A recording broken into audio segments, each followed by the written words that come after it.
कोपरगाव शहरात झालेल्या दुसऱ्याच पावसात पुन्हा एकदा संजयनगर परिसरातील दुसऱ्या भागात पावसाचे व गटारीचे पाणी थेट नागरिकांच्या घरांमध्ये शिरल्याने मोठ्या प्रमाणात गैरसोय झाली.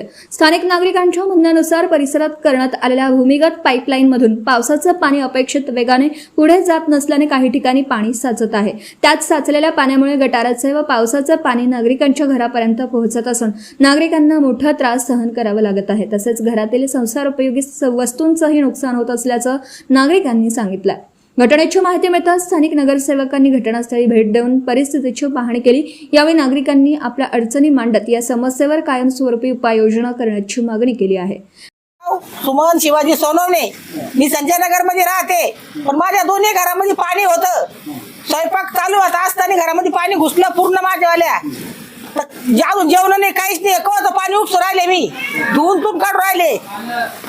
काय करायचं आम्ही प्रत्येक टायमाला? जेव्हा नळ्या नव्हता पाणी येत नव्हतं, जसे नळ्या टाकल्या बारीक एवढं तोंड तर पाणी जात नाही, काही नाही. काय करणार त्याला आम्ही? नळ्या काढून टाकावा आणि एकदम सेपरेट दुसरी गटर बांधून द्यावा आम्हाला. त्याला दुसरी गटर पहिली होती ना तशी दगडाची बांधून द्यावा. धाप्यात टाकून दुसरी गटर बांधून द्यावा आम्हाला. हे पाईप नको आहे, पाईपातून पाणी जात नाहीये. माझ्या घरात लहान लहान लेकर आहे, लहान लेकर माझ्या घरामध्ये. काय करायचं? ते म्हणले झोपाय लोक लेकर कोणकडे झोपी लावायचे आणि खायचं कोणकडे, काय करायचं कोणकडे? सारं मला पिटकूट सारं वलं झालं. 2-3 टायमाला फोन लावले मी, तेव्हा ते आले नेंबर लोक. कोणी म्हणता घटकात आम्ही नाशिकला, कोणी म्हणता घटकात आम्ही गावात आहे. तेव्हा आले ते येऊन काय केलं ते पाहिलं गेले निघून. छोटे छोटे लेकर आहे, स्वयंपाक नाही, अजून त्या पोराचं हृदयाचं ऑपरेशन झालेलं आहे.